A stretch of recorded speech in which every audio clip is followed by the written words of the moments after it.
राष्ट्र सेवा दलाच्या विचारांची देशाला गरज. डॉक्टर सोमनाथ रोडे. राष्ट्र सेवा दलाच्या राष्ट्रीय व राज्य अध्यक्षांचा पदग्रहण सोहळा संपन्न.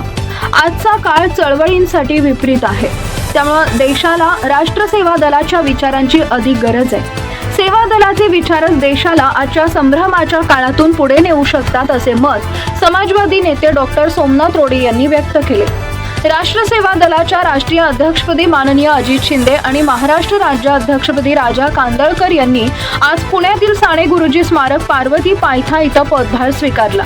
या पदग्रहण समारंभाला राज्यभरातील अनेक मान्यवर, सामाजिक कार्यकर्ते आणि सेवा दलाचे पदाधिकारी उपस्थित होते. कार्यक्रमाला डॉक्टर सोमनाथ रोडे, डॉक्टर अशोक बेलखोडे, प्राध्यापक बालाजी कोंपलवार, माधव बावगे, राष्ट्र सेवा दल विश्वस्त अतुल ती देशमुख, छात्र भारतीचे माजी अध्यक्ष दिलीप वाघमारे, मुख्य निवडणूक अधिकारी झाकीर अत्तार, अंकुश गायकवाड, भगवान कोकणे, संपत कांबळे, शिवाजी खांडेकर आदी मान्यवर उपस्थित होते. तसेच रावसाहेब पटवर्धन शाळेतील शिक्षक वर्ग आणि विविध सामाजिक संस्थांचे पदाधिकारीही मोठ्या संख्येने उपस्थित होते. सामाजिक ऐक्यासाठी संविधान रक्षण महत्त्वाचे. राजा कांदळकर. महाराष्ट्र राज्य अध्यक्षपदी नियुक्त झालेल्या राजा कांदळकर यांनी आपल्या भाषणात सांगितले की आपण साने गुरुजींनी दाखवलेल्या मार्गावर चाललो पाहिजे. त्यांनी शेवटच्या काळात देशात बंधुभाव जागा करण्यासाठी कार्य केलं.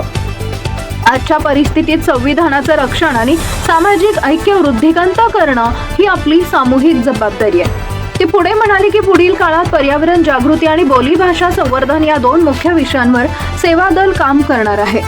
या सोहळ्याच्या निमित्तानं नवीन पदाधिकाऱ्यांनी संविधान संरक्षण आणि सामाजिक एकोप्यासाठी भक्कम पाऊल उचलण्याचा निर्धार व्यक्त केला.